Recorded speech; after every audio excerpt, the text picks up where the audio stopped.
Il m'a frappé au visage. Non, c'est toi qui m'as donné un coup. Ferme ta gueule. Du calme. Du calme. Ferme ta gueule, toi. Calmez-vous, monsieur. Carlos Lima assure les gardes de nuit depuis 5 ans dans ce commissariat brésilien exclusivement dédié aux violences conjugales. Bouge pas, j'appelle quelqu'un pour t'enlever les menottes. Il gère les gardes à vue de ces hommes, accusés d'avoir agressé leurs femmes. Ce soir, on fait le plein. Il accueille aussi les victimes pour prendre leur déposition.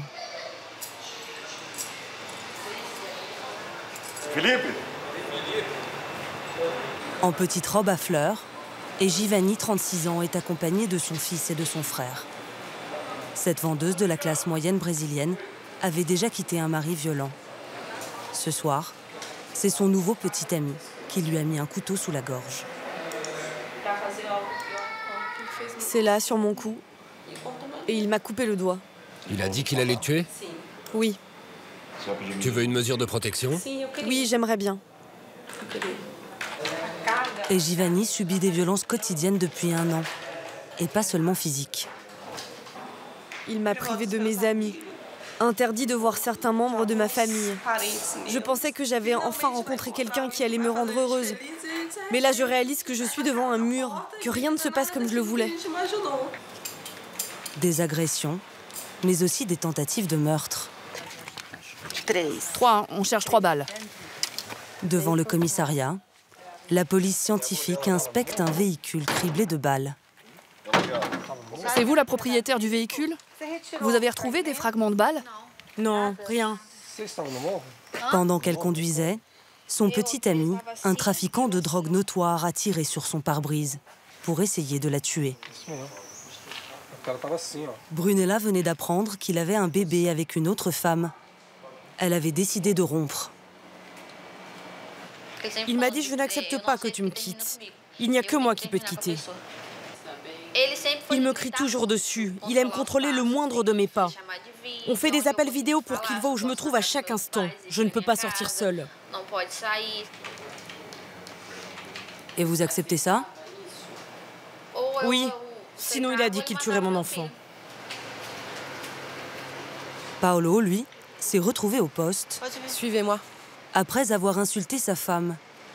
Et surtout, après l'avoir menacée de la brûler vive. Installez-vous. Il va être entendu par la commissaire de garde, Daniele. Ce qu'il s'est passé aujourd'hui, ça n'est jamais arrivé avant, madame. J'ai bu, je me suis disputé avec mon fils et elle a pris sa défense. Mais on ne s'est pas battu. Mais vous l'avez insulté. La seule chose que je lui ai dit, c'est que tu vas encore sortir traîner dehors. Mais selon son épouse, les mots auraient été beaucoup plus durs. Vous avez traité votre femme de pute. Vous savez que c'est un crime? Elle aussi, elle m'insulte. Ce type de comportement n'est plus toléré. C'est très sérieux. Vous pouvez finir en prison pour ça. Il faut revoir votre comportement. Paolo est laissé libre, mais il n'a plus le droit d'approcher sa femme. Tout est bon? Et n'oubliez pas la promesse que vous m'avez faite. S'il ne respecte pas cette interdiction, il sera incarcéré. J'essaie de déconstruire leur mentalité machiste. Il y a beaucoup de situations dans lesquelles l'homme croit qu'il est propriétaire de sa femme. Ce genre d'attitude qui faisait partie de la culture de notre pays n'est plus acceptable. Plus acceptable, mais encore beaucoup trop répandu. Au Brésil, chaque année, plus de 300 000 plaintes sont déposées pour viol ou violence conjugale. 400 femmes sont agressées chaque jour et toutes les 2 heures, une femme meurt assassinée. Certaines affaires ont choqué le pays, comme celle l'été dernier de Tatiana Spitzner. Tabassée par son mari en voiture, pourchassée dans le parking, puis dans l'ascenseur.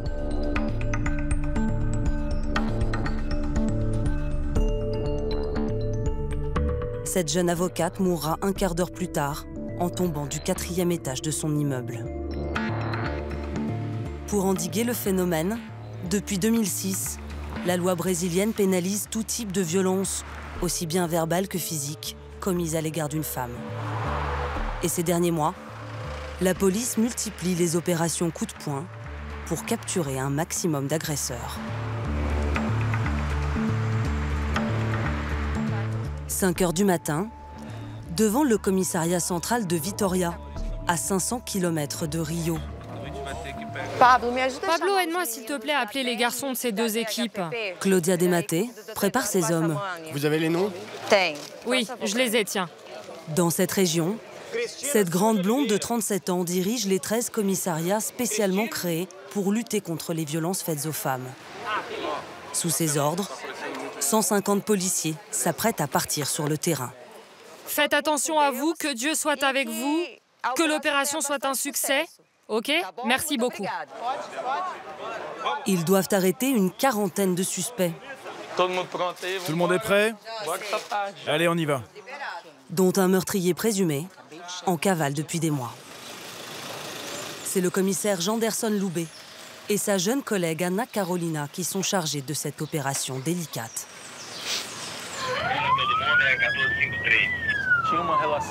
Leur cible, Sinval Pereira, 43 ans. Cet homme était en couple avec une femme dont le corps a été retrouvé dans une forêt. Elle s'appelait Rosângela Ribeiro. Elle avait 36 ans. Cela fait 6 mois que le suspect est en fuite. D'après un tuyau qu'on a reçu, le suspect serait dans une ferme, à Guarapari. Un policier du coin va nous guider jusqu'à l'endroit exact où il se trouve. On a déjà essayé de l'interpeller 2 fois, mais on n'a pas réussi. Alors là, faut vraiment y aller. Tu sais s'il est armé? Non, pas que je sache. Mais il vit en zone rurale, donc c'est possible qu'il y ait des armes à feu sur place. Les policiers arrivent discrètement.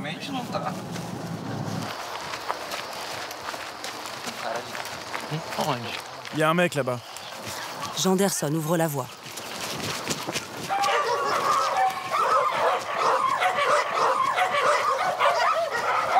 Police, arrêtez! Arrêtez, arrêtez! Les mains sur la tête! À genoux! Couche-toi. Couche-toi.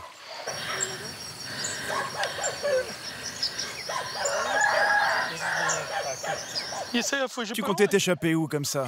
Hein? J'étais à 2 doigts de lui tirer dessus. Pourquoi tu prends des risques comme ça? Janderson et son équipe perquisitionnent la maison où Sinval se cache depuis 5 mois. Il y est hébergé par son avocat. C'est ce dernier qui a fini par le dénoncer. Alors, Sinval, dis-moi quelque chose. Où est-ce que tu as tué Rosângela? C'était où? C'était là-bas, Où ça, là-bas? au pont. Avec un détachement et un sang-froid glaçant, Sinval guide l'équipe jusqu'à cette forêt isolée.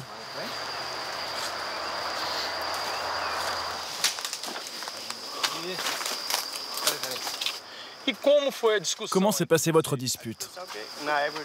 En fait, je voulais la quitter pour me remettre avec mon ex-petite amie, et elle voulait pas. Elle était jalouse. Et vous avez parlé de tout ça ici? Oui, c'était ici. Elle m'a dit que si je restais pas avec elle, je resterais avec personne d'autre. Et après, elle a fait quoi? Elle a sorti un couteau. Je ne voulais pas la tuer. C'est elle qui a rapporté le couteau. La seule chose que j'ai faite, c'était me défendre. Je l'ai poignardée, mais c'était pas pour la tuer. Le suspect aurait agi en légitime défense. Une version qui ne convainc pas les policiers. Tu lui as donné un seul coup de couteau. Oui, Et t'as pas vérifié si elle était encore en vie. T'as pas appelé les secours. elle bougeait pas. Tu pensais qu'elle était morte? Je sais pas. C'est tellement commun. Ces hommes qui disent que c'est la femme qui a commencé l'agression, par exemple qu'elle les a insultés ou qu'elle les a frappés, et que le meurtre n'est qu'une réaction à cette attitude agressive de la victime. Des agresseurs qui se cherchent des excuses et banalisent leurs crimes. Les policiers en voient tous les jours. Assieds-toi ici.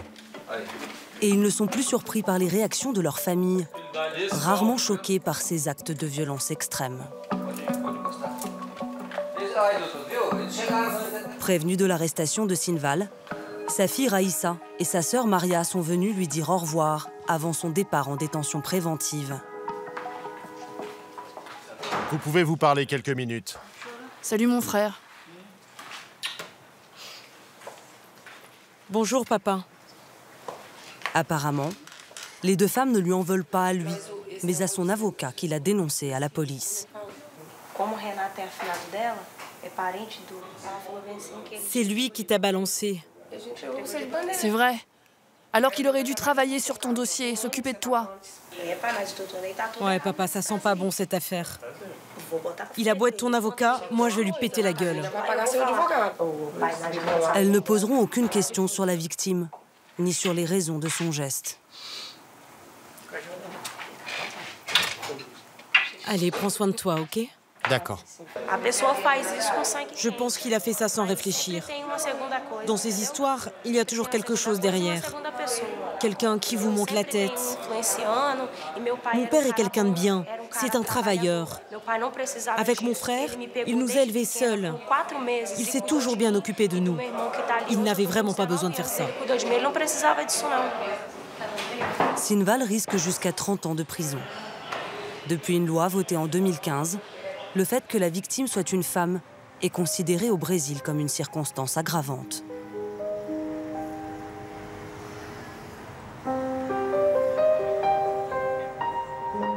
Le jour même, Ana Carolina, la commissaire qui a participé à l'arrestation, a rendez-vous dans un quartier reculé, l'un des plus pauvres de Vitoria.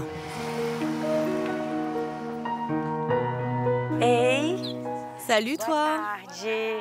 Bonjour tout le monde. Je peux entrer? Oui, mettez-vous à l'aise. Elle vient annoncer la nouvelle à la sœur de la victime, à sa mère et surtout à ses enfants. Hé, salut.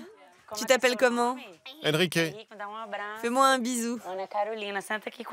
Rosangela a laissé 4 orphelins, élevés par leur grand-mère depuis sa mort. Ce que je voulais vous expliquer, les enfants, c'est que ce qui est arrivé à votre mère n'aurait jamais dû arriver. C'est vrai. Elle devrait être à vos côtés aujourd'hui. Mais le plus important, c'est comment il va payer pour ce qu'il a fait. Dans un pays où seuls 8% des homicides sont élucidés, cette famille est presque surprise que l'enquête ait été menée jusqu'au bout. On se disait que la police ne ferait rien, que vous alliez pas l'arrêter. J'ai même dit à ma mère, viens, on va au commissariat, voir s'ils l'ont vraiment chopé. On n'y croyait plus.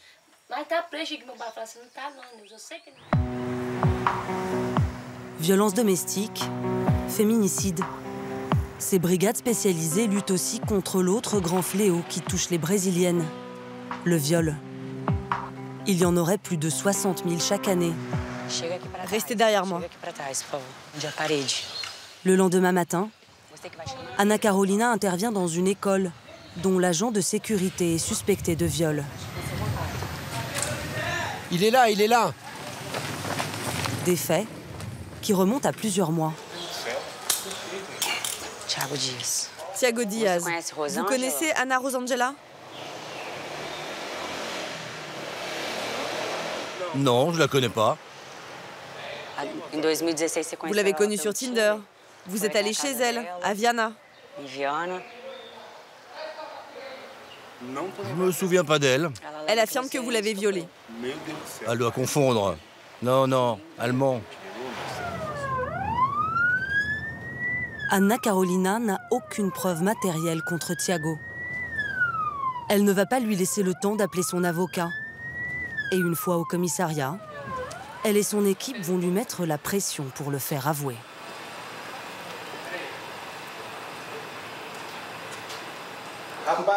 Écoute, on sait tout déjà. Ça fait 1 an et demi qu'on te cherche. 1 an et demi? Me réponds pas, on sait tout déjà. On a un gros dossier bien rempli, là, devant toi. Alors ça ne sert à rien de nier. Ça sert à rien. Tu vas pas commencer à nous mentir maintenant. Je veux un avocat. Un avocat. Tu n'as pas besoin d'un avocat pour savoir ce qui peut te faire du tort ou pas.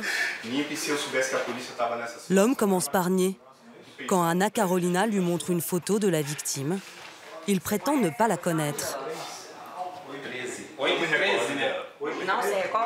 Mais l'interrogatoire va basculer à la présentation d'une autre pièce du dossier. Mais cette personne-là, c'est toi? Oui, c'est moi. Cette photo, tu sais où elle était? Sur son portable. C'est toi qui lui as envoyé par WhatsApp. Sur son portable à elle? Oui, c'est elle qui a montré cette photo à la police. Comment elle s'est procurée cette photo si tu ne lui as pas envoyée? Thiago change tout d'un coup de version et accuse la victime présumée de l'avoir piégée. Selon lui, une fille facile et dépressive. Elle sortait avec plein de mecs sur Tinder. Un jour, elle était sortie avec l'un, puis l'autre. Vous voyez? Donc tu t'en souviens? Maintenant, je me souviens d'elle. Donc tu connais la victime, très bien. Je me souviens d'elle, oui, mais je ne l'ai pas violée, allemand. C'est elle qui m'a invité chez elle. Un viol, ça peut même se passer en plein rapport sexuel, dès que la fille te dit qu'elle veut plus continuer. C'est un viol? Évidemment que c'est un viol. Et si je me colle à elle? Non, le viol, c'est quand il y a pénétration. Après 4 heures d'interrogatoire, Thiago refuse toujours de reconnaître le viol. Il reste 1 mois aux policiers pour le faire parler, car le mandat d'arrêt leur permet de le maintenir en garde à vue jusqu'à 30 jours.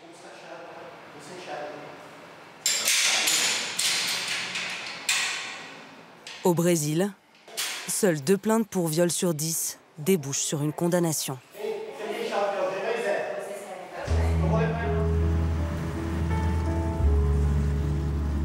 Des agresseurs qui ne se reconnaissent pas comme tels, mais aussi des victimes qui ne prennent pas toujours la mesure des violences qu'elles subissent. C'est à ta femme de s'asseoir, connard. Tu crois que je vais mettre un grand garçon comme toi assis et laisser une femme debout? Tu t'assois par terre et tu tournes la tête. Quoi, là? Assieds-toi. Raphaël, 28 ans, vient d'être interpellé. Addict au crack, il bat régulièrement sa petite amie Anna Paula, elle aussi consommatrice de drogue. Il y a quelques mois, il a essayé de la tuer à coups de gourdin. Mais elle refuse de porter plainte et demande que son compagnon soit libéré. Vous n'avez pas peur qu'ils s'en prennent encore à vous? Non.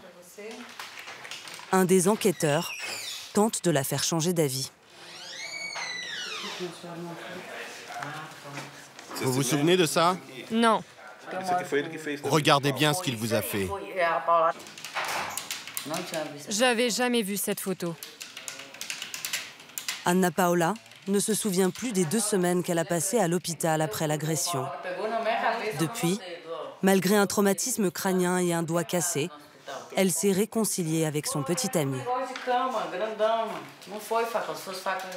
Vous pensez que ce n'est pas grave ce qu'il vous a fait? Bah si, c'est grave. Là, je réalise. Mais je savais pas qu'il y avait ces photos en fait. Je les vois que maintenant. Et je sais qu'il doit payer. Tout le monde doit payer pour ses erreurs. Mais là, pour moi, c'est très difficile. Étrange de me voir comme ça en photo. C'est très commun au Brésil que les victimes ne souhaitent pas que les agresseurs aillent en prison. On a une culture encore très machiste, dans laquelle ce n'est pas mal de frapper une femme. Signez la déposition, s'il vous plaît, Anna Paula.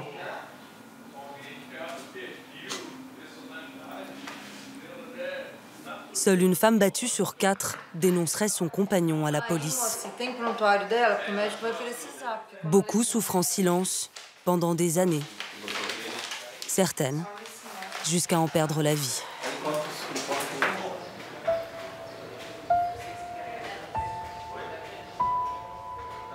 C'est l'histoire de Delcinea Souza. Elle non plus n'avait jamais porté plainte contre son mari, Gerson, un évangéliste très jaloux qui la battait régulièrement. En 2015, l'homme déclare à la police que sa femme a disparu, mais aucune trace de la jeune femme et pas de cadavre. À l'époque, Janderson doute de sa bonne foi et n'abandonne pas l'affaire. 3 ans après les faits, il vient d'apprendre que le mari aurait confessé son meurtre à la pasteur de son église. Ça va, Gerson? Tranquille? On se prépare un café? À son tour, il veut tenter de le faire parler. L'interrogatoire démarre sur le champ, dans la chambre à coucher du suspect, en présence de sa mère et du fils qu'il a eu avec la victime. Janderson va bien choisir ses arguments et utiliser la foi chrétienne pour le faire avouer.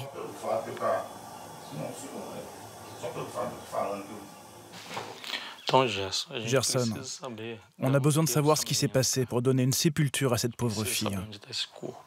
On a besoin de savoir où se trouve le corps. C'est une question d'humanité. C'est pas très chrétien de laisser un corps sans l'enterrer. T'as qu'à nous dire, j'ai eu un accès de folie, j'ai pas réfléchi, c'est arrivé, j'ai fait ça, ça et ça, et nous on va t'emmener tranquillement, sans que ça choque ton petit. Ou alors, tu peux partir d'ici menotté devant toute ta famille, et avec ta photo publiée dans le journal.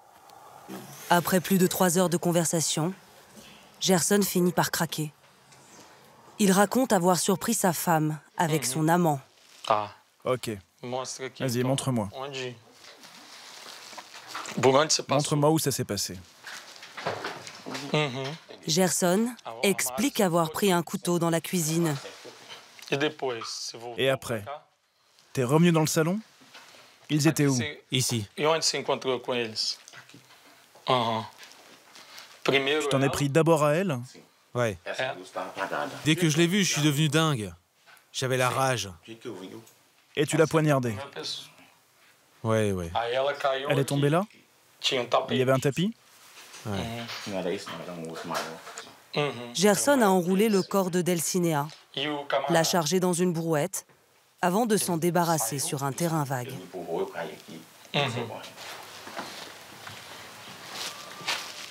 Le bousculez pas trop, mon garçon. Non, nous on fait pas ça. Notre équipe est sérieuse, ne vous inquiétez pas. Merci. Gerson aurait pu continuer à nier et rester libre. S'il a décidé de parler, ce n'est pas par respect pour son épouse assassinée. En bon chrétien, sa seule intention était de sauver son âme.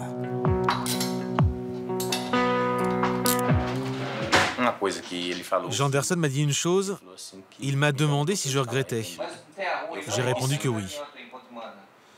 Et il a dit que c'était pas possible d'être dans un repenti sincère si on reste dans le mensonge. C'est ce qui m'a poussé à dire la vérité. Et je suis sûr que Dieu va me pardonner. Dieu m'a déjà pardonné.